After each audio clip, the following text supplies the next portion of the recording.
voice? I don't know. Did I? Yes. I dreamt that? Okay. Inception. Just kidding. Inception.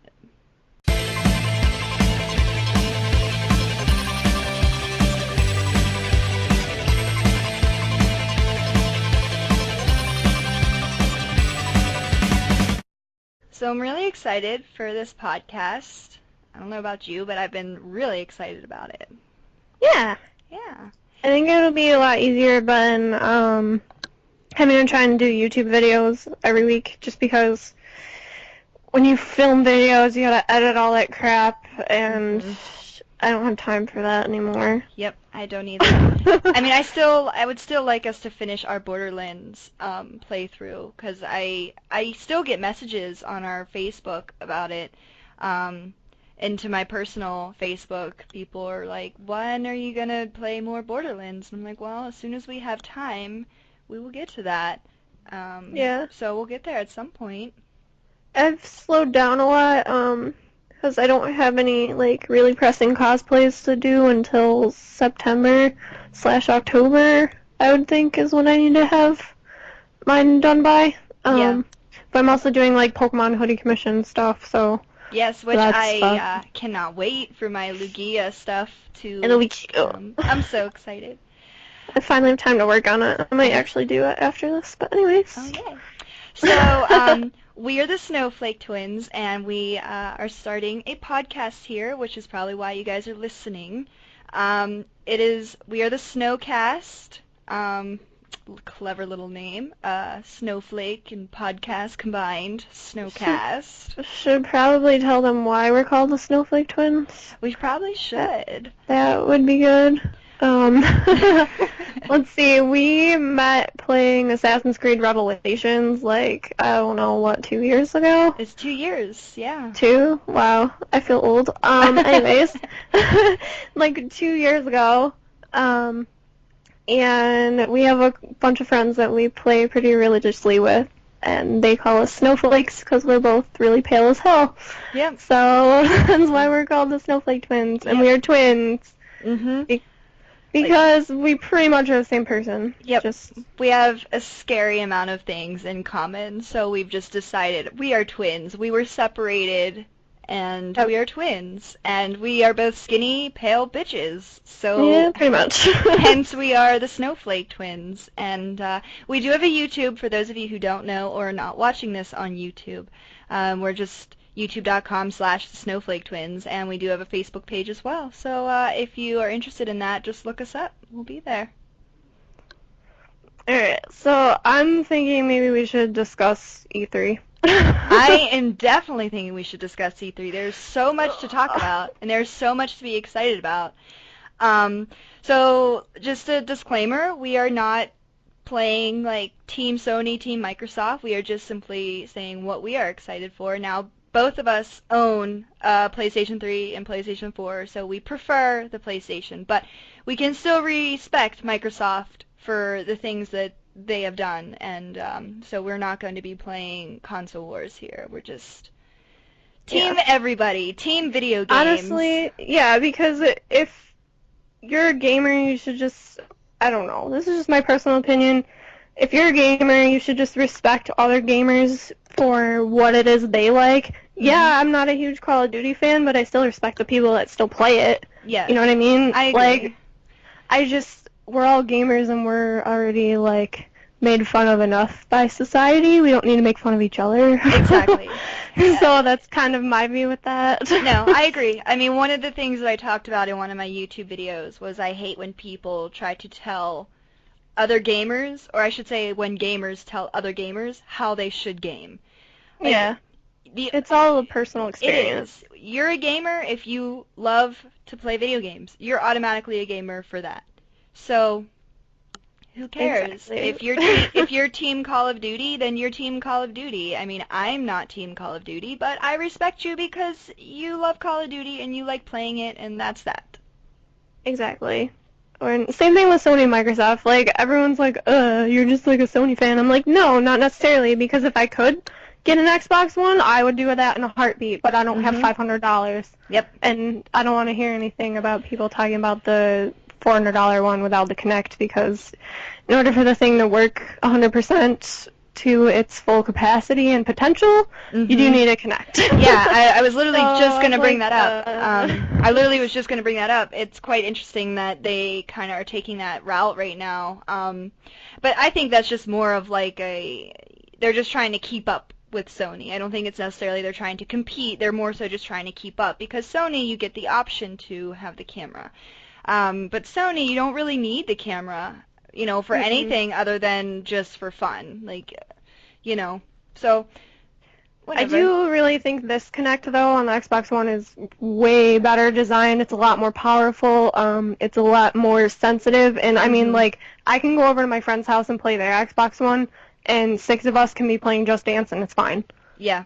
It picks up everybody. Yeah. Which is insane. I definitely agree. I think it's quite, as far as the Kinect goes, I think it's a very awesome device. And I will say the voice recognition on there, all you have to say is turn on, and the Xbox Kinect just picks up your voice and turns on the device. I think that's cool. Like, I know it's just kind of an extra, but it's still really awesome that you can literally walk into your bedroom or your living room or wherever and just be like, Xbox on, and it just turns on. Like, that's pretty awesome. And then it'll just say, hello, Batman. Yeah. Anyways. Anyway, back to E3. Problems. Yeah, okay, let's talk about Nintendo, because that's what I just watched this morning. And, well, it same was more here. like noon, whatever. Yeah. Anyways, so let's go with Nintendo. So what do you want to discuss first? I don't know. First of all, the only reason why I'm bringing this up, because it's fresh in my mind, is Pokemon Sapphire and Pokemon Ruby, also known as Alpha Sapphire and Omega Ruby. Like, let me just explain to you the excitement that I have. I have been playing Pokemon literally my entire life. Pokemon came out, I was maybe like 4 or 5 years old, and the only thing that I had before Pokemon was a Super Nintendo. So Pokemon was like the game that kind of started me out. Like, it was the game that I was in love with. So to come from the 2D black and white graphics of Pokemon Red and Pokemon Blue to now in this 3D dimension, I am just ecstatic. And now to see some of my favorite Pokemon of all time, which I'm just saying, I'm just so excited for Ruby and Sapphire. The 3rd generation was, I'm gonna have to say, it was my favorite. And it's Really? it's not because of the Pokemon in there, because I favor the Pokemon from the original 150. 150, with the exception of Lugia in Generation 2. Mm-hmm. But I have to say, like, the story and just the wide variety of Pokemon in the 3rd generation is what made it most memorable. And I was watching another YouTuber talk about the 3rd generation, and it seems as though that Generation 3 was kind of the game that most Pokemon, gamers of our age, like, we'll say like 21 to 25, Pokemon Ruby and Sapphire was the game that you played, because most people were like in 4th to 7th grade when that game came out. So that was the game that everybody kind of remembers in their head. Like, everybody remembers Pokemon Red and Blue, and everyone remembers the original Sapphire and Gold. But it really stuck in your mind because you were in 4th and 7th grade, and like that's kind of when you grow up from being a kid to being a teenager. So like, at least that's how it was for me. Like, of course I'm gonna love Silver and Gold. Lugia's in it. Hello, my favorite Pokemon of all time, my absolute favorite.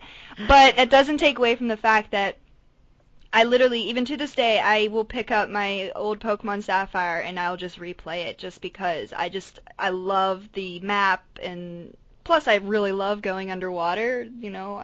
Like, that thing just kind of entertains me a lot. I like water. Like, for real, like the whole water thing is so cool. Oh God, stop. Anyways. Yes. But yeah, they released more in-game footage of the starters and their Mega Evolutions. Their Mega Evolutions were just announced, and I'm sorry, Sceptile totally wins out as far as the Mega Evolution. Like, he has the best design. Like, don't get me wrong, I always loved Blaziken when I was a kid. But I always kind of had this soft spot for Sceptile because he was a lizard-looking thing. But with these Mega Evolutions, like, his design definitely wins out over the 3 of them. Like, he looks badass. when he whips his tail around, he's badass. So for me, he definitely won the Mega Evolutions. I think Um, it's cool that they even did put the Mega Evolution stuff in there because, it was a nice thing from X and Y, and I don't know, I thought it was like a nice kind of change, I I do. guess. I think I do I too. think it's cool that they put it in there. No, I do too. Like I remember when they first announced Ruby and Sapphire remakes. A lot of kind of people were very skeptic about it because they didn't know, are they just remaking it, or are they're gonna put new stuff. And I kind of like that they're combining the original story of Ruby and Sapphire, but they're adding in all the elements that everybody loved of X and Y. Exactly. The Mega Evolutions. Of course they were gonna put the 3D animations. Like I really don't think they would backtrack it. But there's also been rumors of possibly adding in more, like, I don't even know what you would want to call it, more places to explore. At least that's what I'm kind of, So like a bigger map. yeah, like they're adding places for you to go to. And the only reason why I'm kind of on board with this rumor is because they said in, Ruby and Sapphire like remake and more, all new adventure. That's what it was. It was all new adventure, and so it makes me think, oh, they must be adding something so that there's more to do. So Exactly. I'm pretty excited about it. Well, it should be pretty sweet. I don't know. I saw it and I was like, oh god, I need money. I know. Well, I kind of That's why I'm already. watching most of this. I mean, Ruby and Sapphire is they're kind of top of my priority list amongst two other games that I'm pretty sure you already know about. But because we're sticking to Nintendo right now, we'll wait for the We other won't games. discuss. Yeah. But Ruby and Sapphire are pretty much at the top of my list, and I only own Pokemon X, but I will own both Ruby and Sapphire remakes. I will own both of them. Nice. Yep. I like it.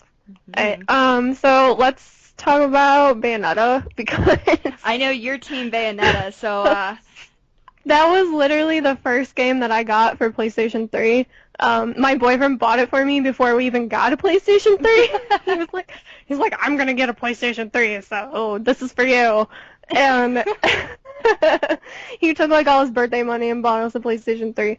But that was the first game that he got me because I honestly, I saw trailers for it. My one friend was like, you need to play this game. And I played it on her Xbox.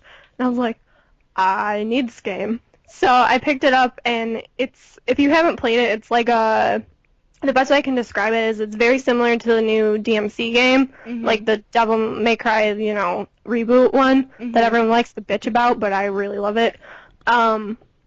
It's very, very similar to that, but, there's the dodging technique, and she has, witch time, where she can slow down time and do a lot more damage because, she's moving at her own speed. Everyone else is slowed down. Whatever. Yeah. It has one of the greatest, fighting mechanics in it, I guess. I really like it. When I played I played a demo for the PlayStation 3. It was a couple years ago, and I played the demo, and that was actually the one thing that I really liked about it. It wasn't that it was easy mechanics. It was very comfortable mechanics as far as fighting, and that was one thing that I liked about it. I never actually completed the game, but I remember when I did play the demo, I was like, I really like how I feel like I'm in control of my character and what is she doing and the attacks and combos that she's doing. So I definitely can agree to that. Exactly. She's got some pretty insane combos that at first I was like, I wonder how they would do that on the Wii U, and then I thought about it, I'm like, well, there is pretty much the same amount of button options, I guess you'll call it, that you can do with the Wii U versus, PlayStation 3, Xbox 360, whatever. But anyways, let's get back to the core part of Bayonetta. But before we do that, I still stand by what I said earlier, where I feel like she needs to be one of your cosplays. Oh God, I don't know. I still stand by this because I feel like, you love that game so much, and that's kind of the game that kind of sparked your PS3 love. You know what I'm saying? Yeah. It's the game that bonded you and Jacob together. So I feel like in your relationship's honor, you need to do a cosplay of it. I do like Bayonetta 2 version, that version of her better, to be honest with you. I like the short hair, the makeover that they gave her. I don't know, it's more classy, I guess. Well, then what are you waiting for is my question What I'm here. waiting for is I'm building Samus, like the entire freaking suit, so This is true. I need to wait. And working on a Lugia hoodie for little Miss Me. And a tutu. And a Anyways, tutu. Yes. Okay, continue. anyways, Bayonetta 2 is being released only on Wii U, which is like yet another reason why I need to freaking buy a Wii U. I've been waiting because I don't have $300, okay? Yeah. But yeah, I go get myself a PlayStation 4, whatever, we split that. Anyway, so Bayonetta 2 is going to be out on Wii U, and I'm super excited as well because, like, the original Bayonetta is going to be on there too. Oh, wow. Yeah, and then they made it. Well, okay, so Bayonetta 2 is available for Wii U, but it's also got, like, the original Bayonetta on it, which is awesome. And another thing, too, that I was really excited about is I can now play Bayonetta dressed as frickin' Samus, okay? Or Link, because I'm one of those people that likes to change the costumes. But, like, in the original Bayonetta, you could do, like, a cheerleader if you were, like, a 40-year-old man in your mom's basement. Or, you know, you could use her Umbran Witch costume was, like, my favorite one, and that's what I would always make her wear. Yeah. But, like, what I think is cool is since they are partnered with Nintendo, now she can wear freaking Samus's power suit. Like, come on. Yeah. I need to play this game again just to be able to wear that. Like, yeah, that is pretty awesome. You know, just to kind of, like, relate this together. I wish Bayonetta, now I don't know if maybe this was released and I just don't know yet. I feel like Bayonetta would make an awesome Super Smash Brothers character. Right? And, like, we were just talking about this the other day because I went over to my friend's house and we played Mario Kart 8. But we were all, like, sitting around talking, and we're like, wouldn't it be awesome if they made Bayonetta a playable character in Smash Bros? Yeah. And it's totally doable because now, like, she's Platinum Games character, but she's now a Nintendo exclusive, so technically she's owned by Nintendo. I mean, absolutely. Well. And the reason why, like, I was kind of thinking about this is first, Snake is one of the characters on there. Yeah. If he's not on the new one, I'm pretty sure he's still on the new one. But I definitely know he was on Brawl and I think Melee? Melee. Was he on Melee? I don't remember. I definitely know he was on Brawl. But I just feel like if he can be on there, then Bayonetta should definitely be able to be on there. And I feel like she would fit perfectly because they now gave Zelda and Sheik their own characters. So I feel like Bayonetta would fit in perfectly with that. And I feel like they could pull her off really well because she has a lot of good fighting and, you know, she's got a lot of different weapons. Yeah, so I feel like they could pull that off really well. But yeah, new Smash Brothers, like what are your thoughts on it now that we kind of drifted into this? My thought is that I'm friggin' broke as always. No, I agree. Like, of course I want to get a Wii U just because I'm a fucking video game nerd. Like, I love having all the consoles, even though, like, I may prefer my PlayStation, you know, over the Xbox. Like, I still would say I'd love to have it. Like, I just like having it. But Super Smash Brothers, the new one, I actually really wish I had a Wii U specifically for that game, just because I've loved the Super Smash Brothers games from the N64 and on. Like, I've loved every single one of them. Every one of them has, like, their own kind of flair that makes them memorable. And I'm really excited about the new one. You know, I think it looks great. But, I mean, every Super Smash Brothers looks great to me, so... Yeah, well, and I think, too, like, it's literally, there's no other game out there that you can compare to Smash Bros. Yeah. There's no other fighting game out there that's quite like Smash Bros. And I think, too, what's cool is this time they incorporate when you're fighting in Super Smash Bros., which is, you know, an element they were talking about that they wanted to do maybe in, you know, Brawl, but then they decided against it because they were like, well, me's fighting each other, we don't know how the world's going to take it, kind of thing. But I think with what they did now, you got, like, different options for what you want your Mii character to play as. So, like, I would want mine to be a swordsman because I'm that kind of person. I love my swords. I am too. I am too. You know what I mean? So No, I that's agree. kind of a cool concept that they did. The one thing I'm still kind of heartbroken over is the fact that Mewtwo has been kicked off of the Pokemon squad. Oh. Like, I'm gonna be honest, I never used Mewtwo a lot, as far as playing the games. I was that weird kid that always used Yoshi.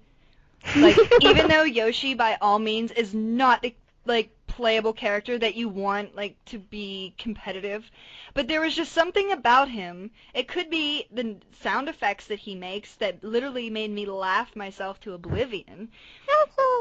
Yeah, this is what I'm saying.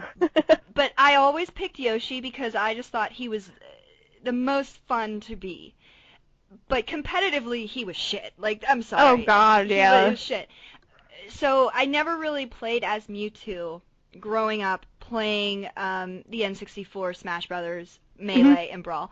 But he was one of those characters that he almost was like a symbol of Super Smash Brothers. When you picture Super Smash Brothers, there are at least for me, there was always three characters I saw.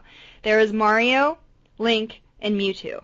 Those were always the three characters, the main characters, I should say, that I pictured when I would say, oh, let's play Melee, or let's play Brawl. It was always those three that I just pictured in my head. Oh, okay. So, I can see that, but... And it's mainly because, like, those were technically, if you think about it, those are the three icons of Nintendo. Mm-hmm. You know, the Legend of Zelda games being, like, you know, I mean, they're fucking Legend of Zelda. I mean, they're classics. Yeah. But, you know, what else was I gonna say? I think it's kind of a good idea that they did split up the characters, too. Like, you know how it used to be like, oh, you could be Zelda, or you can transform into Sheik, blah, blah, blah. Mm-hmm. I think it's a good idea that they did split that stuff up just because, like, you know, they have completely different play styles. They do. Depending on who you are. And, like, let's say you're having, like, a pro tournament for it. Mm-hmm. Because those still happen. Oh, yeah. You know what I mean? Like, you kind of almost have an unfair advantage. Mm-hmm. You know what I mean? Because people pick their characters based on what you're picking, and let's say, you know, you pick one that has the ability to transform into two different characters, essentially. You basically do have that unfair advantage. I don't know. Yeah. No, I agree. So I think it's kind of cool that they've done that as well. Yeah. So I guess kind of leading off of that, on the whole Zelda topic, we should probably talk about the new Zelda game coming out. Well, both of them. Yeah. Technically, technically yes. So let's just transition along here. Do you want to talk about Hyrule Warriors first, or do you want to talk about, like, the new Zelda? Well, like, let's talk about the title game, because I haven't actually watched the trailer for Hyrule Warriors. Oh, okay. Yeah, so I'll just talk about, at least from my perspective, the trailer that they released. So I'm going to be quite honest, I've never really played a lot of the Zelda games to the point where I can say I mastered them in, like Ocarina of Time. Like, I've played it, but I never beat it. If that makes sense. You should get it for 3DS and take it with you everywhere. This has been on my agenda, like my game agenda, like because being an avid Nintendo supporter with like my Pokemon and my Mario and especially my Okami that was for the Wii.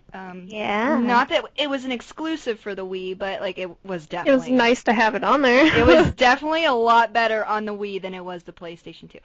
But anyway, back to what I was saying. I always felt obligated, like I am obligated as a Nintendo fan and as just a gamer in general. Like I feel obligated to play Legend of Zelda, and it really gets to me that I haven't played it.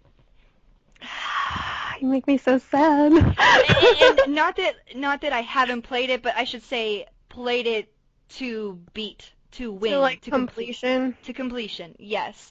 But the new Legend of Zelda from the trailer, first of all, why isn't Link wearing his normal green tunic? Why did they remove that? And his hat? We have to figure out where this falls in the timeline, because if you look at the Legend of Zelda's timeline, there's literally like 3 different ones, and then they all converge, and then they branch out again. So Yeah. where this game falls in the Legend of Zelda timeline, I have no idea Yeah. right now. So he looks a little bit younger to me. Mhm. So Yeah, he kind of looks kind of like young teenish, like not youngling teen, but like he could be like 17, 18, 19, like that age. yeah, he's not like completely full-grown man Link, I guess is my point. Yeah. So where that falls in between the timeline and which timeline it falls on, I have no idea. What I do know is that it's open world now. That'll So be awesome. literally anything that you see on the map, you'll be able to walk to if you walk far enough, which is pretty much word for word what they said. Well, that's pretty. I mean, I feel like a Legend of Zelda game is perfect for that. Oh, totally. And I think it's something they've been always wanting to do. They Mhm. just, technology didn't permit it back in, the 1980s Yeah. when Zelda was first announced. You had your little 8-bit side-scrolling, up, down, left, right deal. No, I agree. Now it's Pokemon's turn for the open world because that's something that Pokemon fans have been asking for literally since Ruby and Sapphire. But Well, continue. why break what sells well and works well? You know what? It's so funny. We were just talking about this on Facebook in our Team Snowflake group chat. Like we were literally just talking about why break what is already successful. Exactly. But that's another time because I literally could go on probably for an entire podcast on my thoughts and feelings towards a Pokemon open world MMO. But Legend of Zelda, let's stick to Yeah, that. I think the fact that they did make it open world is going to appeal to a lot more people because generally, like the regular Zelda formula of you have to follow a specific path in order to, complete the game. Because if you don't do it 100%, correctly, like the little set path says, then you're going to get stuck and not be able to start the game. So you have to Yeah. you had to have to restart the game. Is what my point was. Mhm. But since this is open world, you have full control over where you're going to go and what you're going to do, Mhm. which I think is something that maybe is going to expand the Zelda series to a greater audience. Yeah. Because a lot of people don't like that set path that Zelda usually puts you on. Yeah. Because I've had a lot of people be like, I want to play Zelda games, but I hate them because I can never figure it out and they're super hard and blah, blah, blah. But I think giving the player the opportunity to be able to, go explore this entire world and not give them a set path to go on is really going to be helpful. Yeah. In terms of that franchise, and it might even sell Wii U's. I mean, obviously it's going to sell Wii U's, Oh, but of course. I mean, Zelda in its own is just reason enough to get a Wii U. I mean, Oh, yeah. personally, in my opinion, like again, I I haven't have a Waker one, but I haven't like fully played it, so like I know it seems kind of like just a fangirl saying that, but no, really, like I support the Legend of Zelda series so much from even an outsider's point of view because if you look at it, it is one of the few games, next to Mario and even Pokemon for that matter, that had literally lasted and what has made Nintendo successful. Oh, totally, 100%. I think too they've had the biggest progression of change, like along with Mario, to be Yeah, honest with you, and Pokemon, throughout the years. Because think about it, it's almost at least 20 or 30 years old now. yeah. And It's between that range. yeah, I mean definitely. I mean Mario and Legend of Zelda alone, like they went from just these 8-bit games that you literally for side scrollers that you literally had to follow and make sure you jump over that guy. Yeah. Which now even Mario, like if you play the new Mario games, it's incredible how where he can go and the things he can do now. Yeah, I think same thing with Metroid as well. Yeah. Metroid has changed drastically throughout that time, and what, I don't mind seeing that change because I think that in order for games to get better, in order for gamers to keep wanting to play these games, they do have to do, kind of keep the same kind of elements, but change them a little bit to appeal to another audience, as well as, the people who have been loyal fans of it, so that it keeps growing, I guess. I think with any classic game that you decide to remake, you always, from a gamer's perspective and not necessarily, a developer's perspective, you have to make it inviting because you want to appeal to like we'll just take me and Pokemon for example. Yeah, I want to see the classic elements of Hoenn in there. I want to see the Mhm. classic elements of the third gen. But for new gamers that have been born 2000 and plus, Yeah. like you need to make it so it's not just like X and Y. Like you need Exactly. to add things. And for Legend of Zelda and Mario in this instance, they need to make sure not only do they appeal to the classic people or classic gamers, but also make it inviting for new coming gamers. Exactly. And I think that's what Nintendo does a good job of. They do a good Yeah. job of making sure things are fun, and they also do a good job with, trying to incorporating the greatest audience that they can in terms That of, their game creation. it is true. I mean, that is one thing that I've always respected Nintendo about is they are, it's both a good thing and a bad thing, but they are very family oriented when it comes to Hmm. their games, which is also very, very good on their part. Because sure, you can always have like a group of people playing a PlayStation or a group of people playing an Xbox, but like when you get a Wii U or a Wii, there's Mario Party and Mario Kart. Like those are all games that you can play in a party setting, and then they Hmm. appeal to people that grew up on the N64, and then they appeal to people just starting out too. Exactly. And that's what makes Nintendo so great. Yep. Let's talk about Hyrule Warriors for a brief second. So Yeah. that's the game that's basically it takes place in, Legend of Zelda universe, but it has, what was I gonna say? It's partially designed by the people who made Dynasty Warriors. So, Oh, so that's what my friend's Facebook post was about. Someone made a Facebook post about that.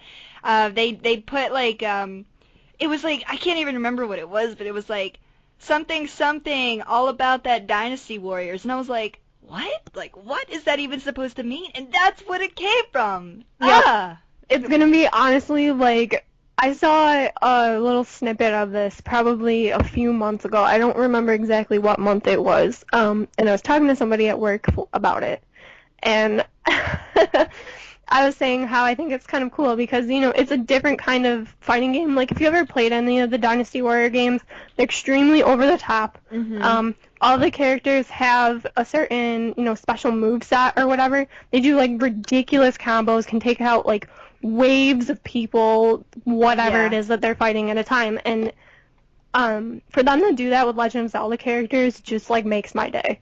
Yeah. I think it'll be fun. I definitely think it'll be fun then. Yeah, Absolutely. And so I'm still blown that like I just totally put his Facebook status together in my I mean, head, and I see. I'm so proud of myself right now. Yeah. So Okay. we should probably move on to games that are made for Sony and Microsoft, just because we are And PC, and PC, technically. Some of technically, them, yes. yeah. Just because we talk so much about Nintendo, we're just Nintendo We're geeks. Nintendo nerds right now. Okay. I mean, not to say I don't enjoy all my other games, because I do, Oh, but of course. there's always a soft spot in my heart for Nintendo, Well, because I've learned to play games on a freaking exactly. NES. Like I feel like our generation of gamers, they grew up on the Super Nintendo, the Mm-hmm. N64. 64. Yeah, Like, everyone had an N64. absolutely. Everybody had an N64, and if you didn't, you were like that uncool kid that nobody wanted to talk to. Yeah, I was one of those kids, because I still had a Nintendo. That's fine. It's okay. I played Excite Bike and Teenage Mutant Ninja Turtles. I played And the Super Lion Mario King Brothers game. 2. I played the Lion King game for like the Super Nintendo, Nice. and I still play that thing because that thing is still hard as shit. Right? Alright. Anyway. Anyways, let's talk about AC Unity. Yeah, let's get to AC Unity because I feel like that'll take up most of our time. Because I know I'm excited about it. You're excited about it. We're excited about AC Unity. There's literally no Assassin's Creed game since Revelations that I was this excited for. Yeah, Um, same here. like 3 was announced, and I was like, "Ooh, that would be fun," but I was like, it's the American Revolution. Yeah. And sure, maybe it's just because it's like our own history that I don't care about it as much. But Yeah. I don't know, it's just like it seems like American history isn't as full of like bloody wars and struggle and stuff like that. And I'm not saying like that those things didn't happen in history, but it's just, I guess maybe just because it's our own history. And it's like, I think that's what it is. Like it's not that we haven't had our own nasty history because we have definitely. I mean, World War II Oh, yeah. itself was pretty fucked up.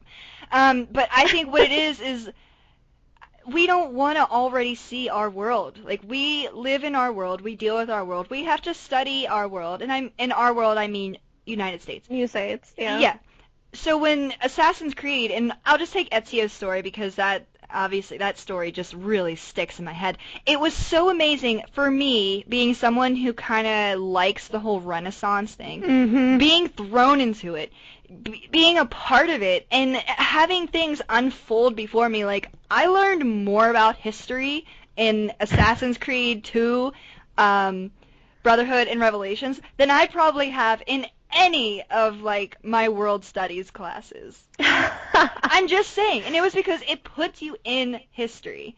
And you relate those memories to those events in history. Yeah. So, like, I'll be honest with you, in one of my teaching exams, yes, I'm a teacher, in one of my teaching exams, playing that game actually helped me answer one of the questions because I couldn't remember. And then I related it to what I had played in, I want to say it was probably Brotherhood or Revelations.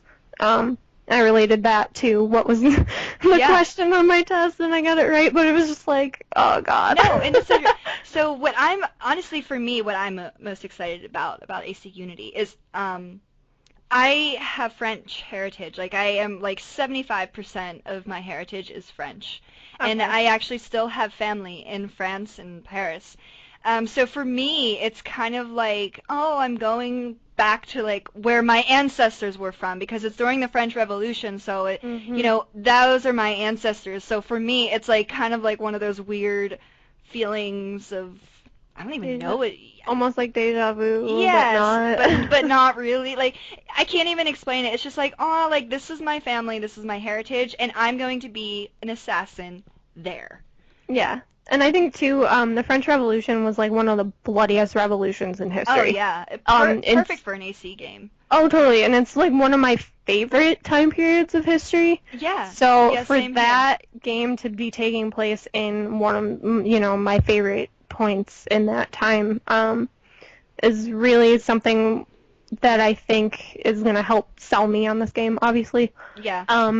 Another aspect to it is the co-op. The motherfucking co-op. How could we not talk about co-op? Right? I remember me and our dear friend Street Talk, we had this conversation literally for like 2 hours the one day while we were gaming about how Assassin's Creed needs to be co-op. And my biggest thing with it is I feel like Brotherhood and Revelations, you were so focused on, in that story, rebuilding the Brotherhood.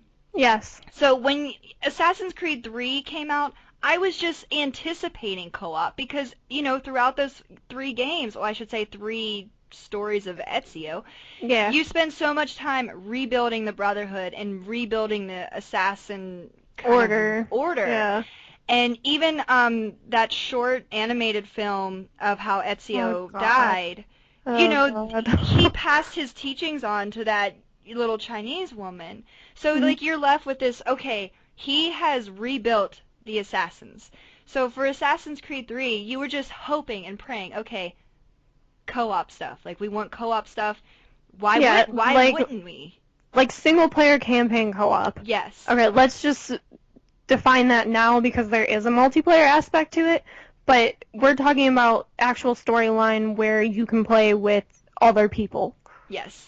So it's like, technically it's like multiplayer campaign, well, but if you think whatever. about it, like, popular co-op games, in my case, Dead Island, Dead Island Riptide, Borderlands 2. Yeah. Like, all of those games are successful because it's campaign co-op. And Assassin's Creed 3, like, you know, it was built up for it, and then Assassin's Creed 3 was like, nope, you're just going to play by yourself again. And it failed miserably. In my eyes, definitely. In my eyes, too. Like, I agree. I think we've had this conversation before about how Assassin's Creed 3 really just... At first, it was like, oh, cool, a new AC game. Like, let's see how it pans out. Oh, cool, the intro is cool. You play as his dad, and then you play as the kid. That was cool, too. But then as you go along, it's like, this really sucks. Yeah, like, you get bored. And I'll be honest with you, in AC3... the DLC for it, like the Tyranny of King Washington stuff, literally was my favorite part of that game. It was the only good part. But yeah, and the only reason that I got it is because I got the season pass because my brother gave me a GameStop gift card. Mhm. He's like, you can use this for your Assassin's Creed game. I'm like, oh, I already paid it off. Yeah. You know what I mean? So Yeah. he's like, oh, well, you can use it for the season pass. Yep. So that's what I did. I got the season pass because I was just like, oh, I'm gonna love this game, and then it ended up like that. Yeah, it's a great game, but it's not. It didn't capture my interest, and I don't know if it was just Connor's character or not, but I wasn't as able to relate to him as I was to Ezio, and I think they did a really good job of incorporating, you know, the Native American heritage Yeah. into his character, because honestly, if you've ever met someone of that heritage, that's how they are. Oh yeah. Absolutely. I mean, I live very close to a reservation. Yeah. So I see a lot of people like that. But what was I going to say? For that aspect, I don't know, the game just didn't capture my interest. It but did then me. Same here. Like when I play a game, I am very, very much interested, just because I am a writer and a screenwriter. So for me, I'm very character driven when it comes to video games, stories, movies. So for me, Ezio was so relatable, and he was so real as a human being, not just a video game character, but like as a human, you just believe his drive and his want and his need. And for Connor, there was just really nothing there.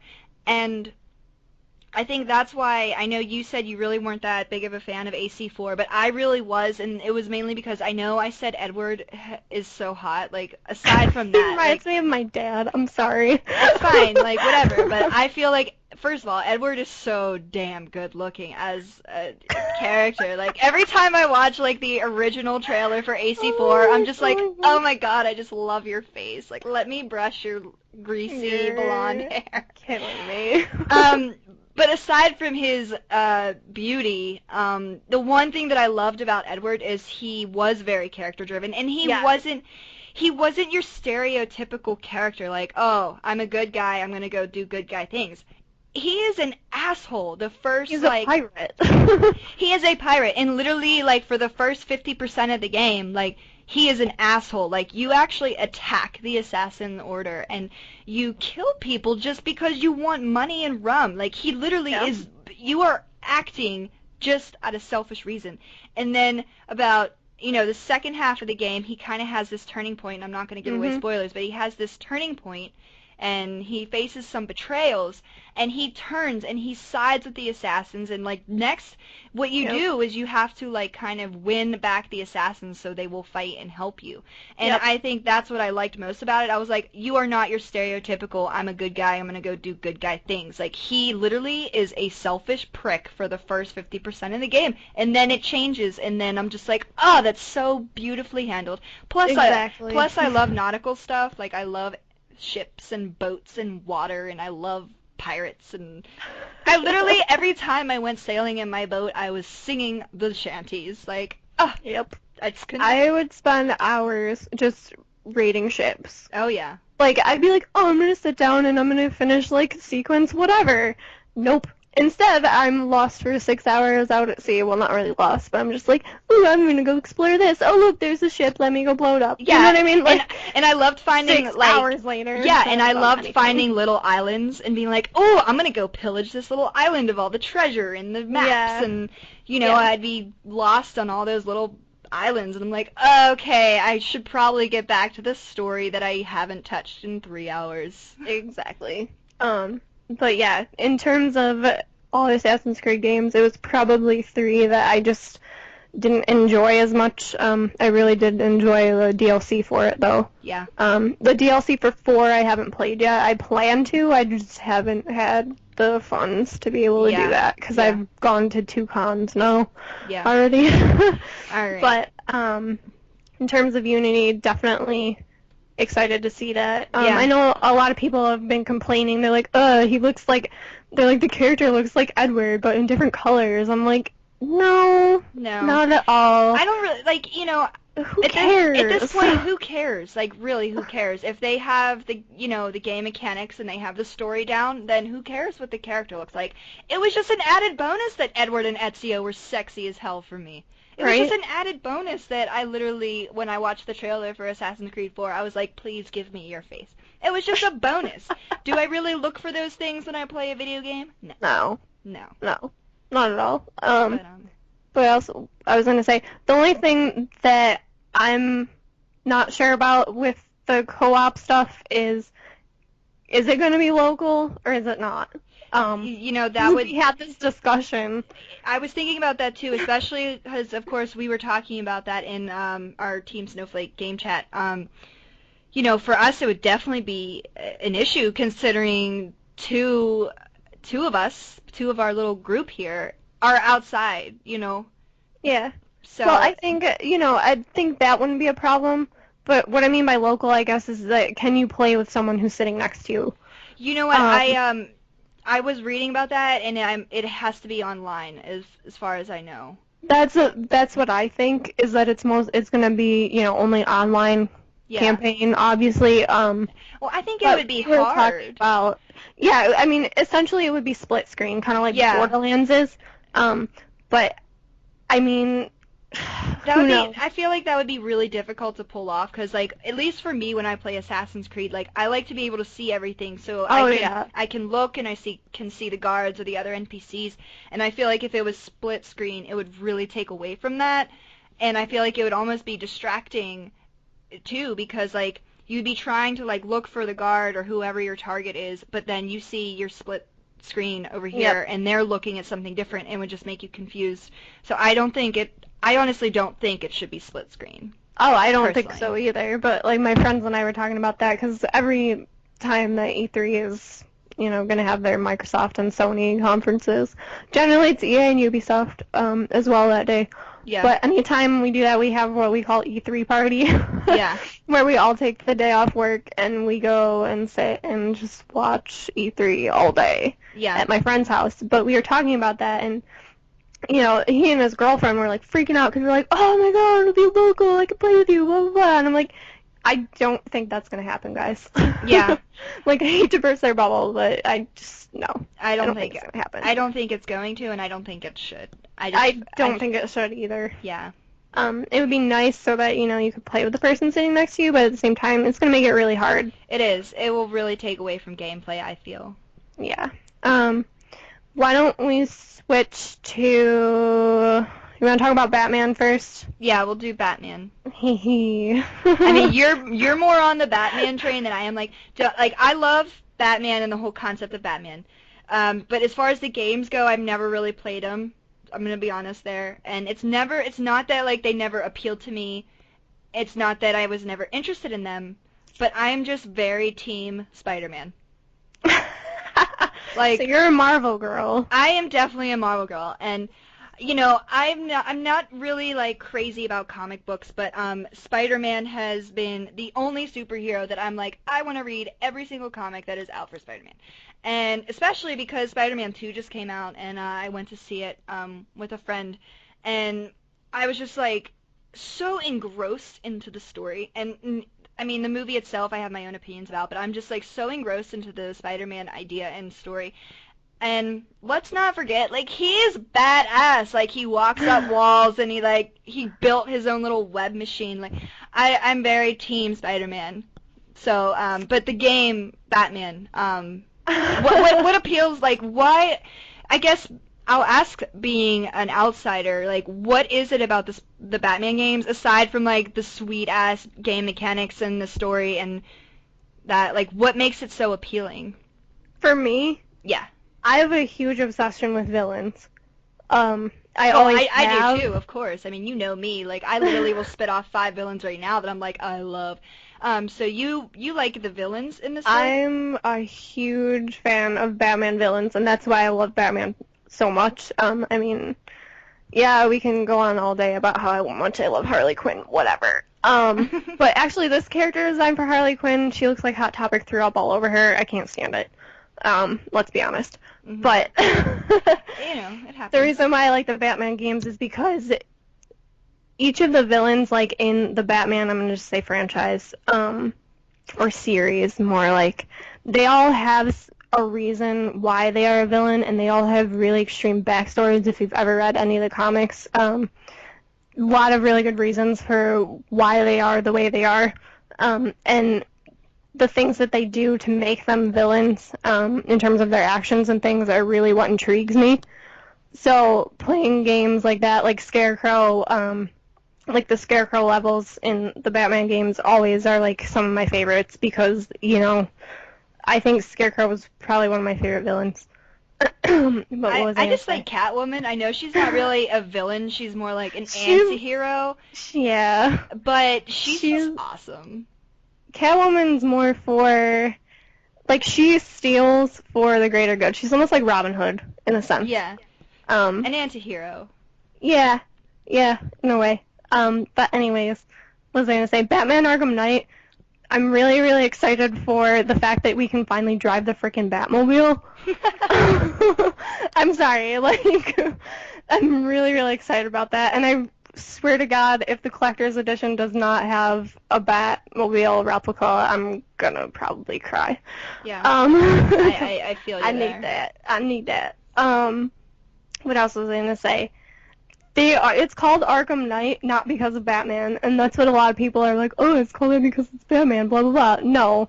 Um, Arkham Knight is a new character that DC and Rocksteady, who is the people who made Arkham Asylum and Arkham City, um, it's a new character that they've developed. No one knows who Arkham Knight is.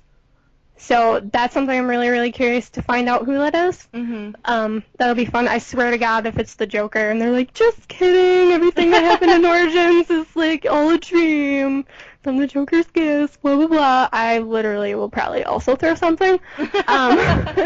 And a lot of people are complaining because this game's only on next gen. Well, let me tell you something. One character design in that game is literally equivalent to the amount of space that the entire map of Arkham City takes up, like on 360 and PlayStation 3. So if you think about that game in the scale of that aspect, there's no way in hell that they can put Arkham Knight on these systems and have it function correctly. Honestly, Arkham Origins was really pushing the limits of what the PlayStation 3 could handle, and the same thing with the 360. Mhm. But in terms of Arkham Knight, I really think that honestly, if they were to put Arkham Knight on to current gen, which is PS3, 360, it would literally just be a driving game. Mhm. That's all it would be. That would be all the amount of space and what the system could handle Yeah. in terms of that stuff. Whereas like next gen stuff, basically you can create entirely huge, incredibly detailed worlds, and that's what's going to push these games forward. I don't mind it. Interesting. You know what I mean? I'll definitely have to like check out some stuff because every single Batman game that comes out, I always will have a group of my gamer friends like, you need to play it, you need to play it, and I'll watch them play it, and I'm like, oh, this does look really cool. But then for me, like when I physically myself try to play it, I'm just like, it just doesn't like it doesn't pull me in, and it could be that I am just more of like a Spider-Man person. Um, I mean, I think the mechanics of it aren't for everybody though. yeah. Because they're pretty much the same. Mhm. Throughout all of the games, you don't really have too many different weapons, and there isn't a lot of different ways that you can really take down enemies. Because if you look at Batman, I mean, he's trained in martial arts, so he's, obviously that's what he's gonna do. Yeah. And he's also a freaking ninja. But anyway, maybe we should talk about Dragon Age. Yeah, I was actually just gonna bring up Dragon Age, because I of all games I'm excited for, and I know I said I'm very excited for Assassin's Creed and Pokemon. Dragon Age has been the game on my list for about 2.5 years now. Um, I am so beyond excited for Dragon Age Inquisition that I will actually, at some point this week, go and pre-order the Inquisitors. Did I say that right? Inquisitors Yes. edition Yep. of the game. So just like my story on Dragon Age. So I purchased my first PS3 back in, what was it, 2008. I was actually one of the late PS3 owners. So it was 2008 or 2009. I want to say 2009 because I started working at Best Buy and I got it for my birthday that year. Okay. So I'm gonna say 2009, but one of the first game that I purchased was Dragon Age Origins, and I remember the only reason why I picked it up off the shelf, I was like, I like dragons. I looked at the cover, there was a dragon on it. I was like, there's a dragon on this. I'm gonna get it. So that was what I literally thought to myself, being the, first time PS3 owner. I was like, I don't really know what to get for my PS3 as far as the game goes, so I'm just gonna get the first one I see and like, and that was Dragon Age. Um, so I took the Dragon Age game home and I made my little character, and I was an elf, ranger, ranger elf, whatever you want to call it. And I remember I played it and I really enjoyed it. The graphics were amazing, at least for its time. Yeah. I really liked that you interacted with your characters, and I thought that was awesome. And then I got to the Deep Roads, which is in the Dwarven Kingdom, and I got stumped on one of the bosses. One of the bosses called the Brood Mother. And anyone that plays Dragon Age knows the Brood Mother is the biggest bitch in the game. Like, she literally ruins your entire life unless you know, like, the tricks to kill it. Like, if you don't know, like, the tricks and, like, okay, if I stand over here, I'm kind of protected. Or if you don't have, like, the proper teammates with you, trained and, like, leveled up correctly, you will die. You will die. And at that time, obviously, I was new to the whole RPG I should say Dragon Age RPG, because I feel like they're kind of like their own game. they really are. They're very unique, with the exception of Mass Effect, but it's BioWare. But it's Yeah. So it's made by the same people. yeah, so I got to Brood Mother, and literally for an hour I just kept dying and trying again, until finally I got so mad I was like, F this game, I'm not playing it anymore, and I ripped it out of my PlayStation, put it on the shelf, and I didn't touch it for 3 years. Oh my god. So Tuesday, or not Tuesday, well, today's Tuesday, but no. Yes. So it was, I want to say it was February of 2012. I got pink eye. I know, disgusting, right? I got pink eye in both eyes. And Sexy. I know. Oh my God, so good. So, I was locked in my room for a week, and I couldn't have bright lights because, anyone that has pink eye knows bright lights hurt like hell when you have pink eye.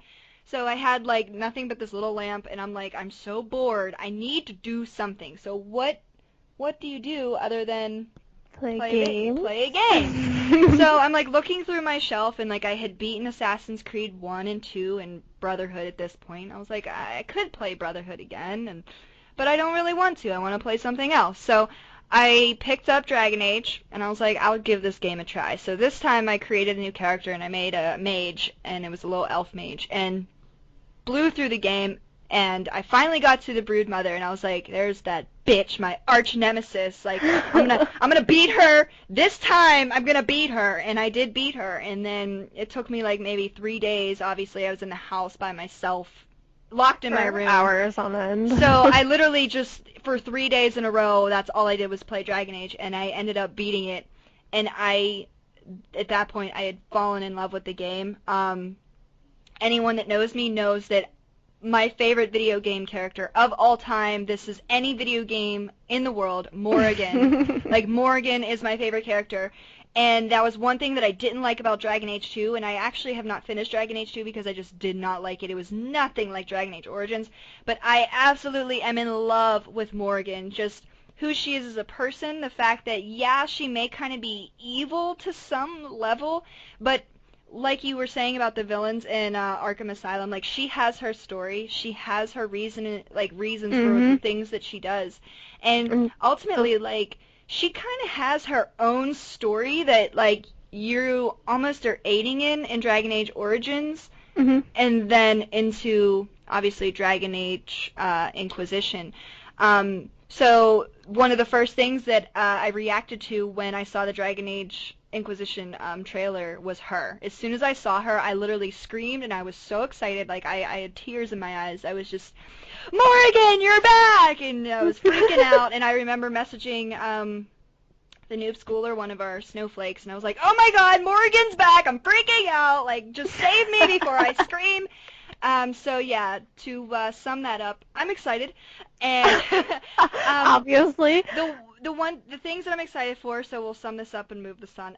The things that I'm excited for, obviously, I'm glad that they're bringing back it's more character driven, kind of like how Origins was. Like it's very much based off of the decisions you make, the relationships you make, because that was one aspect I felt they lacked in Dragon Age 2. Like yeah, Okay. they had that concept in it, but it wasn't to the effect of Dragon Age Origins. Like Dragon Age Origins, you fell in love and you hated the people that you talked to. In Dragon Mhm. Age 2, it was just kind of meh, whatever. But they're bringing, at least from what I can see so far, they are bringing that heart, like, I'm either going to love my character or I'm going to hate my character or the NPCs. They're bringing back they're completely redoing the fighting and the play. The one thing that I like is I cannot remember what they called it. It's just drawing a blank right now. But in the first game, like, you could pause it. That's it. It was like off-screen tactics in which Okay. you can like hover above your four characters and it's almost like a JRPG where you can direct them to do things. Yeah. So like while one character is like casting a spell, the other one is like slashing two people at once. Mhm.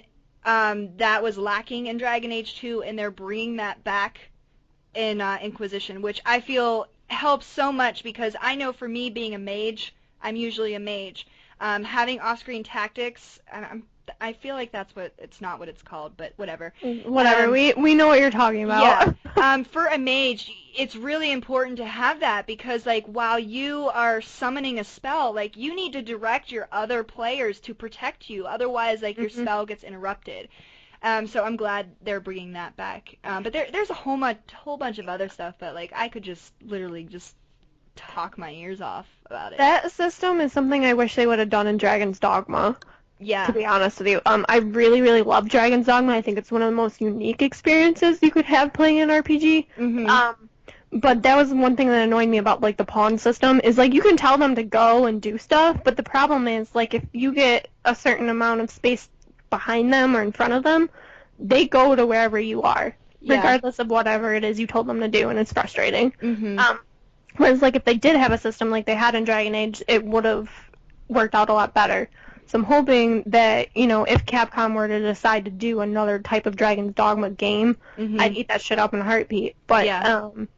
if they did incorporate some kind of system like that for the pawns, it would be so much better. Yeah. Um, I think anyways, it's really beneficial, especially when you have team-based video games like Dragon Age.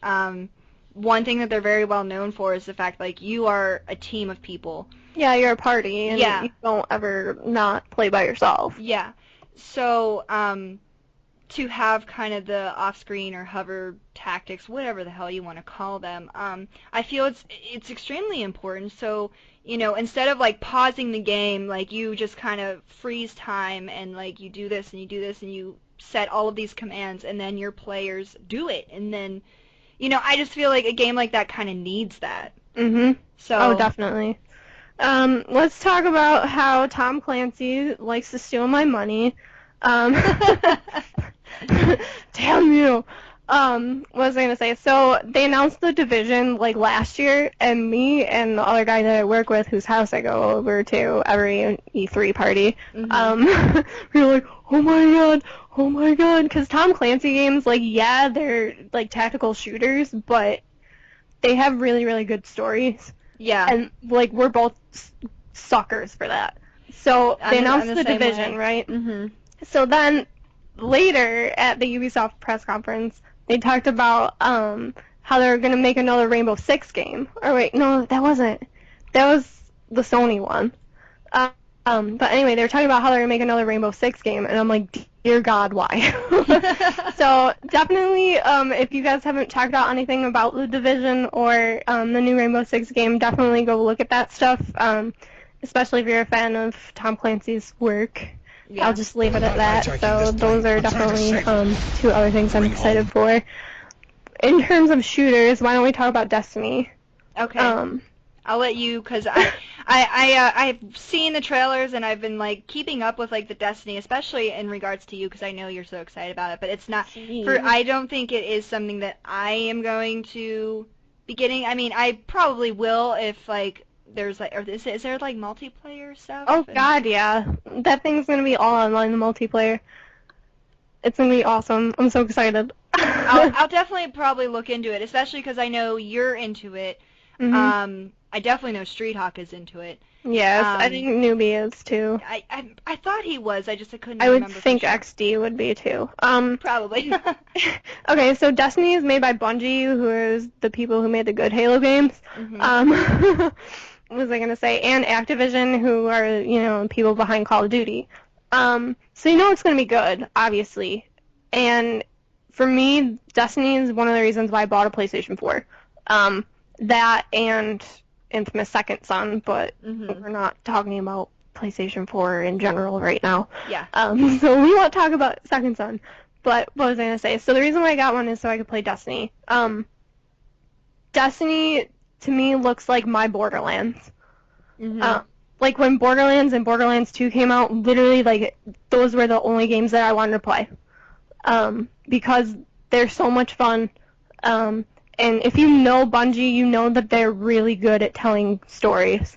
Yeah. And if you've watched anything about Destiny, like either just like the gameplay trailers or them talking about the characters, anything like that, the game's got a huge lifespan and a lot of work went into this game. Mhm.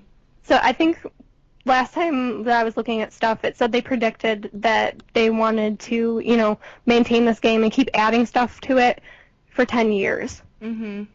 So that's like 2024 at this point.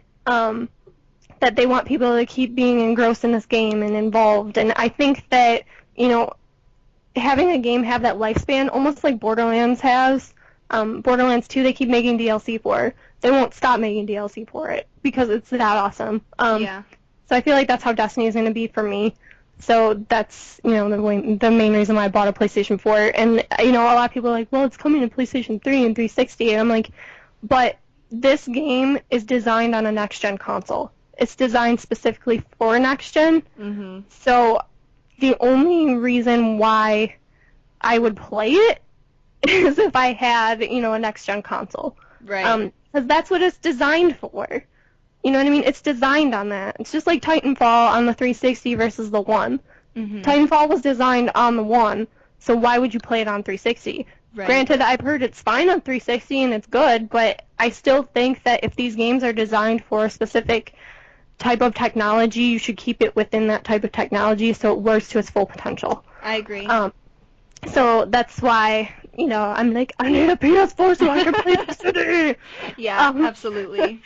So definitely, Destiny is the thing I'm excited for. Actually, right now, if you are a PlayStation 4 club member, you'd be able to play the alpha for Destiny starting today, which is the 10th of June. Obviously, the beta itself is coming out at the end of the month. So, at the end of the month of July. So, that'll be fun. Well, actually, no, it's the 17th, so it's the middle. I can't do math, apparently.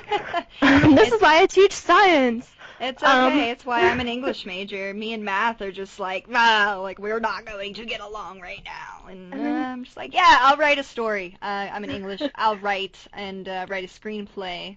Usually math and I are good, but apparently not just then, because I'm really tired. But yeah, so I'm super pumped for Destiny, plus, like, come on, if you watch Game of Thrones, Peter Dinklage and his voice is in there, so it's just like, the more you hear it, you're like, oh, Tyrion Lannister. Anyways, so let's move on from Destiny because I'm sure everyone's. Yeah. If you heard a little bit about that game, you're already hyped. Like I've already made my Bungie account and I've been super excited. Yeah. We should probably start talking about a couple exclusives because we are kind of running to yeah. Yeah. We just got so excited and it happened. So we'll just move on to the exclusives for both Sony and Microsoft that I feel we've all kind of been waiting for. So me personally, as far as Sony goes, I'm personally excited for Uncharted 4. I really love like historical games. It's the one reason why I loved the Assassin's Creed games so much was because they take place in history, and Uncharted I feel does that very, very well too. And it also is very character driven as well. You really connect with Nathan. Nathan, thank you. God, why was I drawing a blank? But you really connect with him, and yeah, I'm excited for Uncharted 4. I remember Newbie was actually the one that got me into the Uncharted games because they were shooters, and I was like, I'm not very good at shooters, and he's like, oh, but it's different. Trust me, it's different. Yeah. And it caters to people that aren't like myself, that are not good at shooters, because like it kind of almost aims for you. I mean, you still have to control your gun, but it kind of almost has like an auto lock-on feature. Yeah. Of some kind. Slightly handicapped. I don't want to say it's completely like auto locks, but like it's noob tubes. It really is. And for me, like that's the kind of thing that I need because I'm not very good at shooters. I'm just not, and I'm okay admitting that. I'm not very good at shooters at all. Like I still play them because they're fun. Like Uncharted is very fun, but I'm just not good at them. I'm a gamer. I can acknowledge when I'm not good at something. But I'm pretty excited for Uncharted 4. It looks really good. It looks interesting. I'm excited to see where the story goes. Yeah, Naughty Dog's always good with their stories. They really are. I mean, look what they did with The Last of Us. Which I was just going to mention. I knew you were going there. So, like, The Last of Us, actually, me and a different guy that I worked with, we were, like, super pumped about The Last of Us being announced and stuff. And honestly, it's one of the most realistic survival horror games that I've ever played. I absolutely love it. And to be honest with you, there were probably 2 or 3 points within that game. I won't, like, say when, just so I don't ruin it for anyone who hasn't played it yet. There was probably like 2 or 3 points where I literally just had to set my controller down and walk away because it just tore at your heartstrings that much. Oh, yeah. And I mean, like, I'm a chick, okay? Yeah. I've said that to some guys that, you know, were looking to get really good PlayStation 3 games, and I told them, I'm like, look, this is an exclusive. I go, this made me feel this way. I'm not a very emotional chick, so don't be surprised if you also feel this way. Yeah. You know, and then they'll come in, you know, weeks later and they're like, oh my god, you're right. Yeah. You know what I mean? So anyway, they're remastering The Last of Us for PlayStation 4, and it's going to include all the downloadable content, so the Left Behind DLC that they released for it on the PlayStation 3 is going to be on there as well as probably some of the multiplayer stuff. I actually haven't played the multiplayer for The Last of Us. I have not either. I know Streethawk and Yuki were both asking me about it because they saw that I had finally beaten the game, and they were asking me when I was planning on doing the multiplayer, and I was like, I plan to, but I want to get the trophies for it because the trophies really don't look that difficult, at least from like a general view. So I want to kind of do the trophies before I kind of delve into the multiplayer world. But I hear it's very good. I know Streethawk likes it, and I know Yuki likes it. I see him on it all the time. Yeah, that's what everyone else has told me. I just haven't had a chance.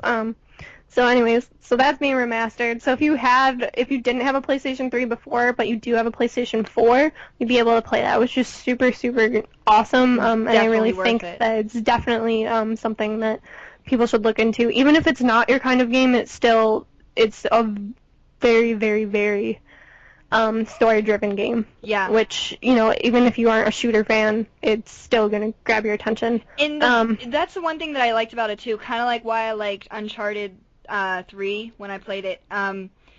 You can be not good at shooters, but you will be good at The Last of Us. Like, it caters to people that are not made for shooters. It appeals to that. And it's not that... I think what it does...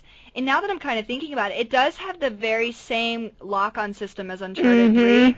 It's not that, like, it auto-locks for you and, like, it'll hold it for you, but, like, it'll help you guide the camera or your aim to your enemy or the infected that you're battling. Like, it'll help you. And it's kind of, now that I'm thinking about it, like, oh, well, it's because it's Naughty Dog and they made both the games. They use that same mechanic. Yeah. And I just like when I can stab zombies personally. Like. Yeah, me too. I was always master of the shiv. Yeah, same. Let's talk about GTA 5 for a brief second. For the longest time, Rockstar said that they would not put it on next-gen consoles. Yet, here we go, where GTA 5 is going to be having, like, a nice little makeover, and then they're going to put it on PlayStation 4 exclusively. Yep. I honestly, like, this game, At this point, it's been out for 9 months, and we've all already played it. I feel like we should all just be over it. Yep. At this point. They don't need to redo it. Yep. You know what I mean? I mean, I have my own mixed feelings about GTA, and it's not that like they're good games. But there's only a select number of them that I can say are good. Like Grand Theft Auto San Andreas was my favorite one, and to this day is my favorite one. 5 had a really good story, from what I'm told. I actually haven't played it, but I mean, Yeah, I've played parts of it, but not like I haven't played it to completion. I guess is my point. Yeah, same here. But no, I agree. I just feel like, now again, this is We want new games. We don't want the same shit. Yeah, regurgitated That we've already played. GTA, Call of Duty, like Which are things we've already played. Yeah, like you just make it different. Like Call of Duty has been replaying the same formula over and over and over.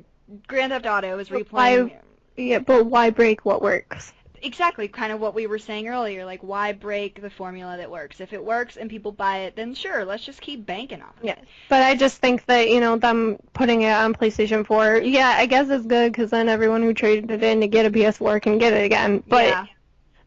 I don't know. I personally want to see different games. Yeah, I agree.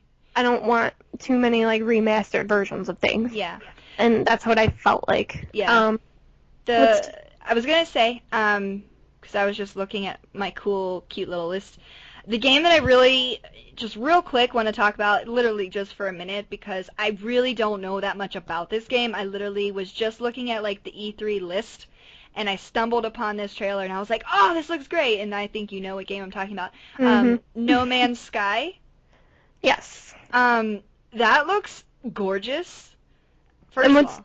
Yeah, and what's cool is each of the planets is based on an algorithm, and you can go to any of those planets. Yeah. And I just love that there's dinosaurs in it. Like, literally, the little kid inside of me is literally with dinosaurs. Like, I'm just freaking out because when I was a kid, I was obsessed with dinosaurs. Like, I literally, in my basement, I have 2 totes filled with, like, little plastic dinosaur figures, like, all of my dinosaur toys.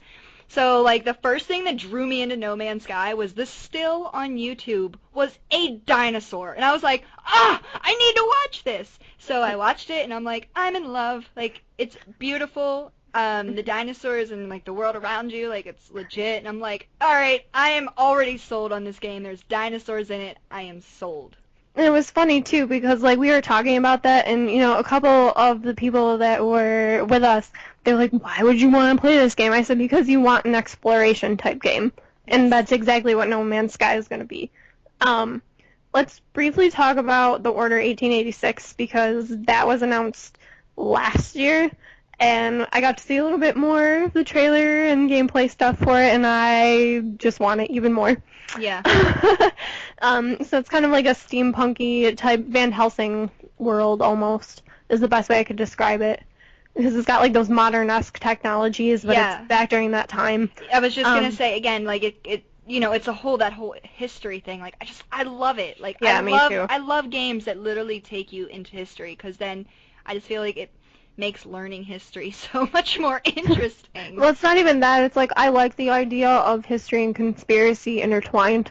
Yeah. I don't know. That's probably why I love Assassin's Creed so much. Yeah. But anyways, let's talk about something that's kind of related to it. It's called Bloodborne, which we only saw the trailer for. Everyone's like, oh my god, it's made by From Software, who is in BioWare, like the people.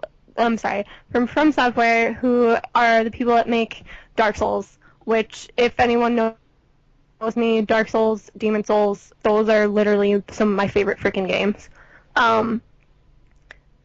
And everyone's like, oh, if you're a Dark Souls fan, you need to get this game. And I'll be honest with you, it's not impressing me right now. I personally, I don't see any Dark Souls-esque to it, other than the fact that it'll probably be difficult.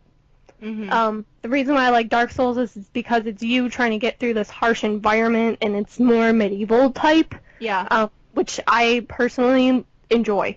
Whereas Bloodborne looks more kind of like Resident Evil-y, almost like The Order. Yeah. in that sense. And, I want to play The Order more than I do want to play Bloodborne. But hey, maybe I'll change my mind about it later. I don't know. Yeah, I mean, it's still early on too, so I I'm. guess we'll just see how it plays out, because Dark It's. Souls ruined me. I played for maybe an hour, and when I died for the 50th time, I was like, yep, alright, my confidence is shot. I'm probably gonna go play something else now. That game gives me such a sense of accomplishment. Like, I can't even, like, that's why I love them so much, because most games I play are so easy, and it's like, this is fun, but I'm not feeling challenged, and I like to feel challenged, Yeah. so that's exactly why I love those games. They're extremely brutal, and the reason you die is because you're an idiot, not because the game is an idiot.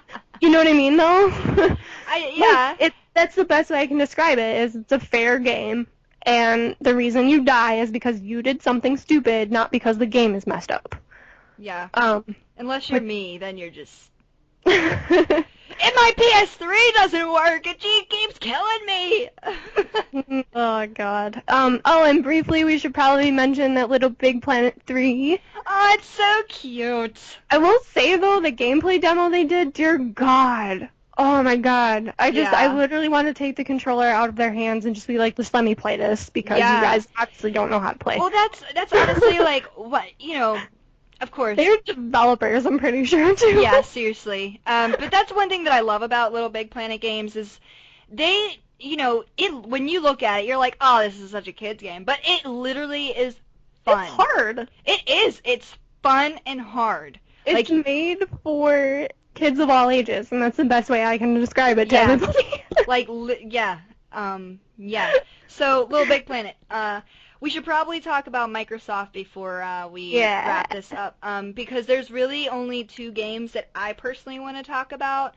The first one is Fable Legends, and the only reason why I want to talk about Fable Legends is because I've played the other Fable games. Yeah. I've only completed Fable 3, but Okay. I have played the other ones.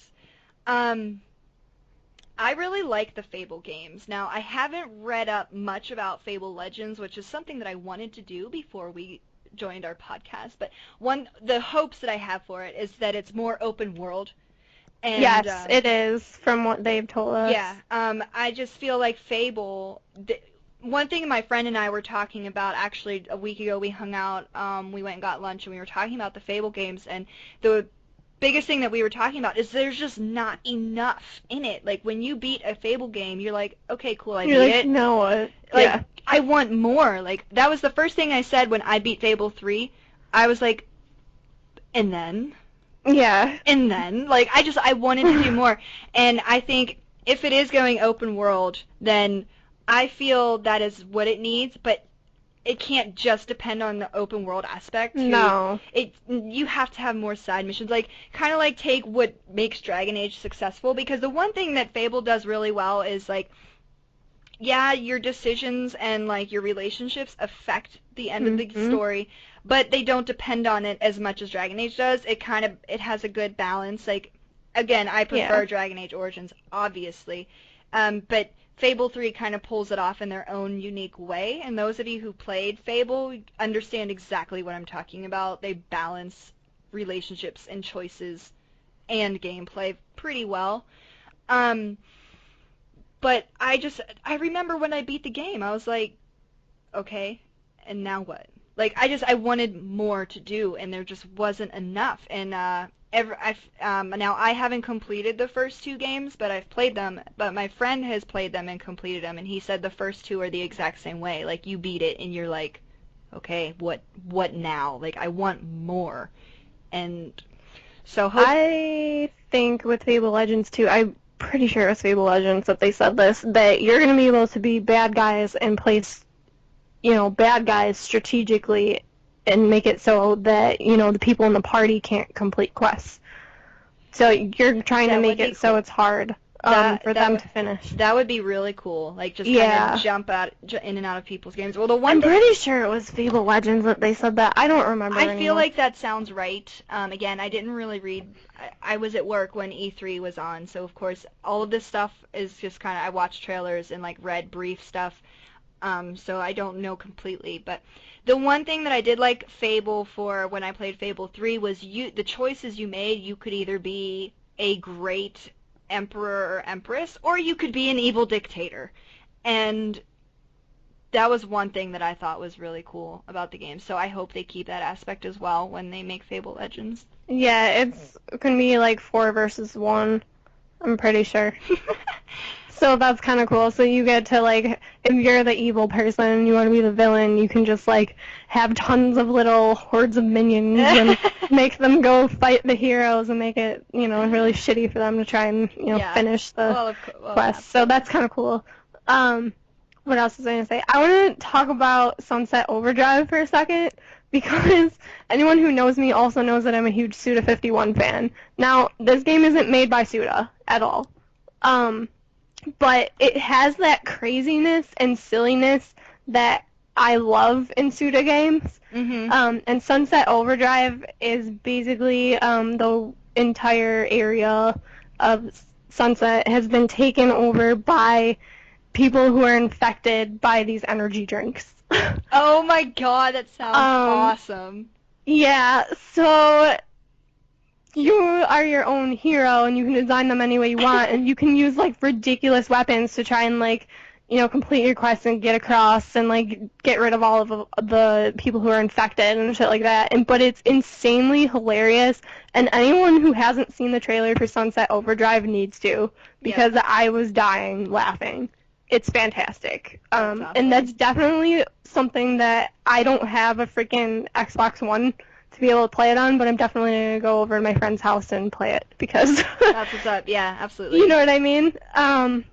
And on the subject of Microsoft exclusives, let's talk about the Master Chief Collection. Yep, I was just going to bring that up as well. So, I mean, Microsoft really banks heavily on their Halo games, which it is respected and understood why. Like, Halo has done so well, and it is one of the best sci-fi games of our time.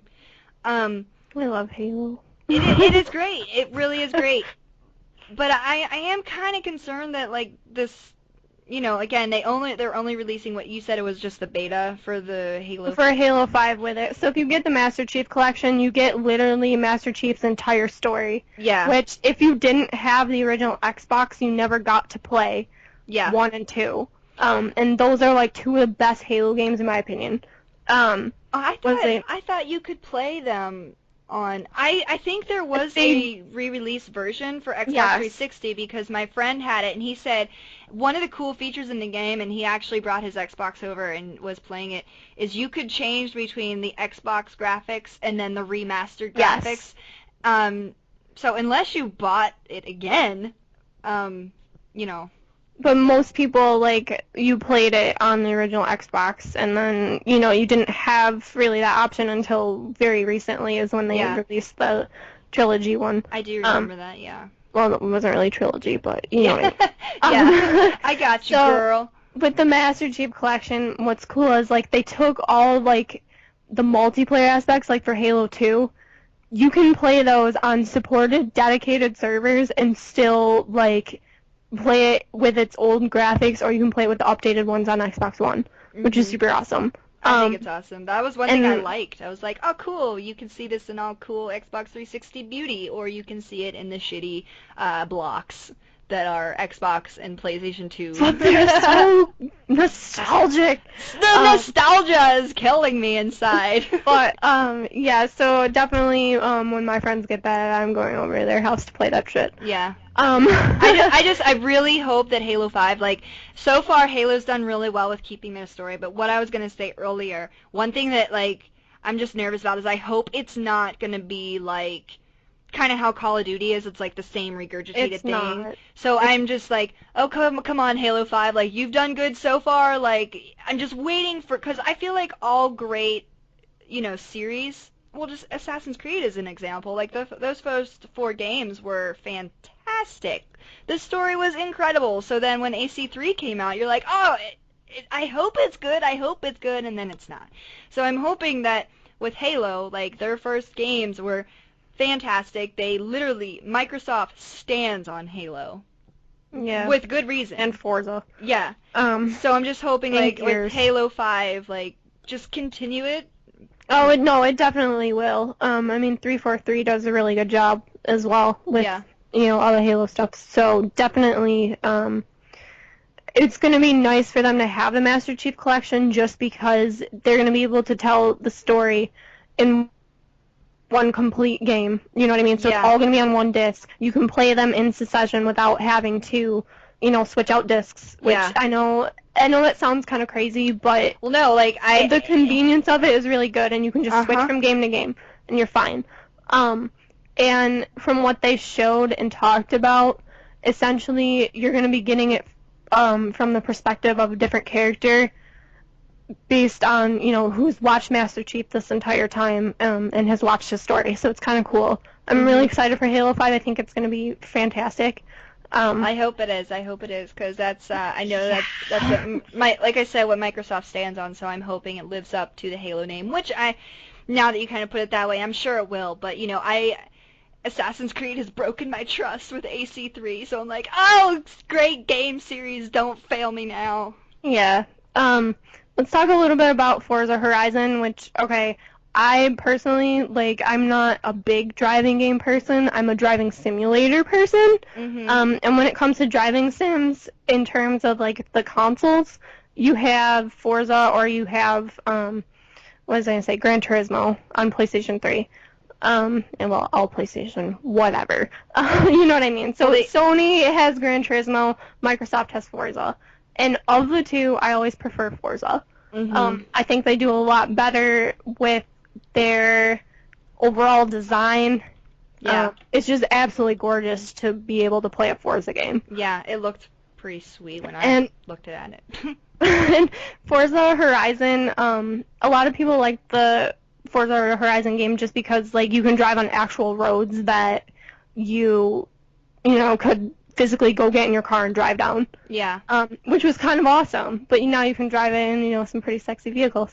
But the same thing with Forza Horizon 2, I think it does need to come to Xbox One just because that was a series that everyone really, really enjoyed, myself included, that I think, would do well to help with the Xbox One being sold, I guess, as well.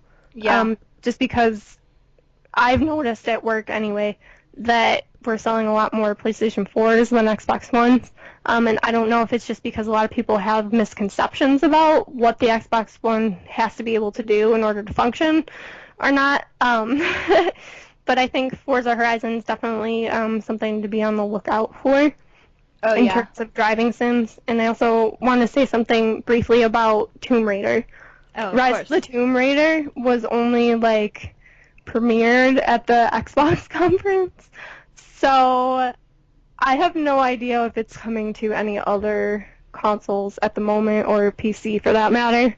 I do know it's for 360 and Xbox One, so hey, it might end up being an exclusive. If that's true, that's going to be quite interesting. Oh, yeah. Oh, yeah. Because wasn't it, I mean, they had Tomb Raiders for, PlayStation 1.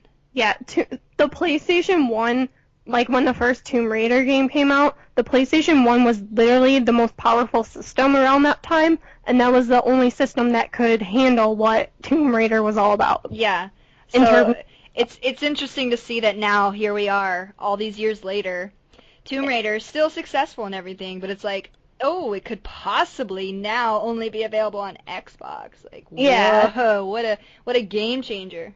Yeah, I don't know, it's kind of interesting, because if you really look at the specs for both systems, they're pretty similar. Yeah. Yeah. So, I mean, it just prefers, what's your preference? Do you have mostly Sony products at home? You might want to stick with, PlayStation 4. Do you have mostly Microsoft products at home? You might want to stick with the Xbox One.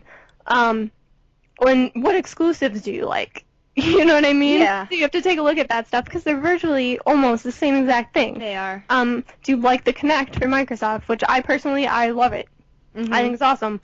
It's one of the best, motion controlled systems out there. I think nothing else will ever compare to it.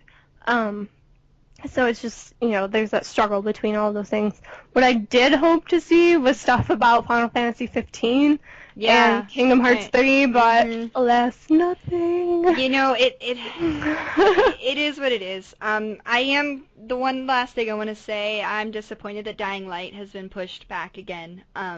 Me and Street Hawk have been waiting for that game, like so faithfully waiting for that game, and they were supposed to release it this year, like this year in April. Actually, they were supposed to, and then they pushed it again. It was supposed to be April, and then the next release date that I heard was November. Yep. And now it's pushed to February of next year. And I'm just like, come on! Like, quit taunting me with this game and then pushing it and pushing it and pushing it. But here's the thing, though. I would rather they push that stuff and make it good. Yeah. And actually playable. Exactly. Versus just put it out and it be shit. Yeah. So, I mean, I guess it's a good thing. They must have a lot of things in store for it, which that just makes me more happy and like, okay, great. This is going to hopefully be worth the wait, because if they keep pushing it like this, you know. Yeah. I mean, it's going to make people angry, but, you know, people aren't going to be happy either way. Yeah. Well, of course. And you just have to pretend that you don't see whatever's written on the internet and make your own judgments about stuff. Exactly. You know what I mean? Yep. Because if that's the case, you're never going to be happy. Yeah. But I mean, to kind of wrap up E3, I feel like E3 was pretty successful this year. There's a lot of things. Like, I remember E3 last year, like, there were good games that I was like, like, it's kind of like... The big thing last year was mainly just the release of the next-gen consoles. Like, that was kind of like the big thing of E3. So this year, it's, like, really taking the next step and, like, let's see what these consoles can do. And I feel like the selection of games that are out right now are going to live up to that. So I'm like at a score 1 out of 10 for the E3 and the excitement about it. I would probably give it an 8. Yeah, I'd say that was probably good. Yeah. I think like it's so funny because like you look on the internet, it's like, oh, Sony wins E3, oh, Microsoft wins E3, Nintendo wins E3. It's like, no, it's all dependent on what it is you enjoy personally. Yeah. I mean, you know what I mean? You know how fanboys will be. Like, no matter what console you prefer or what games you play, there's always going to be console wars. I mean, and I remember there was, like, a little meme that I found, and it was, like, make love, not console wars. And I was like, that is so true. Like, just make love and play video games, man. Like, who cares what system it's on? Exactly. God, so annoying. But anyways, I think everybody wins E3. Yeah. Everybody has something I want to play. Yeah, and then, absolutely. I think every console has, like, their own games that they have going out right now. And, even the games like Assassin's Creed or Dragon Age or even Call of Duty that are going to be out for all the systems. Yeah, Hardline. They're all great. I mean, there is a great selection of games coming out this year, and I'm going, like you said, I'm probably going to be broke by December. Like, forget buying people Christmas presents. Like, I'm just buying myself everything, It's not even that. It's like the next 2 years I'm going to be ridiculously broke. Yeah. I'm like, hey guys, I make cosplay costumes out of soup containers in my apartment. You know what I mean, though? Like, yeah, it's going to be a good year. I'm excited about it. Me too. And I'm excited about our podcast, so we should probably send this out. So guys, this is our podcast. We're going to be doing this every Sunday. I know we're launching on a Tuesday/Wednesday, depends on when I finish just kind of editing and finalizing all this stuff. But yeah, we're going to be doing podcasts every Sunday, and I know I'm really excited about the podcast. We've been talking. We've been talking about making one, like literally probably like last fall is when we initially talked about it. Mhm. And just this year, I know these past 2 months, I know this sounds crazy, but I've been like bored with music. I've been like, I'm so tired of listening to music. Like, I just need something different. And I started listening to podcasts, and I was just, testing different ones out, and I stumbled upon this one called Dismal Jesters. Uh-huh. And it features Jim Starling, Jonathan Holmes, and Conrad Zimmerman, I think that's his name. And for those of you who don't know, Jim Starling is a big YouTube guy. He does, like, reviews and comedy stuff, and he's in a couple podcasts, and I absolutely love them. Like, I was cracking up today when I was listening to them, and I was like, this is what I love. This is what I love.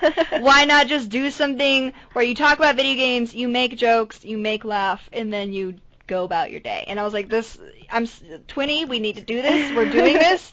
We're making a podcast. Like, this is happening. Yeah, we needed something like this versus what we used to do with our YouTube videos because, like I said before, it takes forever to edit that shit and like make it all look good, and it's just I don't have the time for that anymore. I literally I teach, I work part-time at video game retail, which I'm not gonna say because otherwise I gotta make a disclaimer. Yeah. And I also make cosplay costumes and I do commissions. So Yeah. it's like, and day camp. So that's what, 4 or 5 jobs? Yeah, I mean, I work way too much. It gets pretty intense. I know for me, like, I don't do that much, but, I'm a manager in my job. I'm not going to say where, same reasons as you. I work at a dog salon, comes out, like, August, September, I'll be back in school again. So, I mean, it gets hard. Like, right now it's summer, so it's not so bad, but, it gets tough. We get busy, and, podcasts, takes an hour and a half, maybe 2 hours, and, like, we got a whole bunch of stuff, so that's always fun. Yeah. Plus, we just always have stuff to talk about because we're twins, and, like, it is what it is. Yeah. All right, so I think we are good for today. I think today is done. Yay E3 team consoles. Woo! And PC. I'm not hating on PC because I really want to play WildStar. I literally was just thinking, okay, I should probably not say team console and just say team video games because I love my PC. For those of you who don't know, I just got my gaming PC fixed, and I'm so excited about it. Like, the first thing I did was download Dragon Age and Guild Wars. You should get WildStar, I'm just saying. I probably will look into that.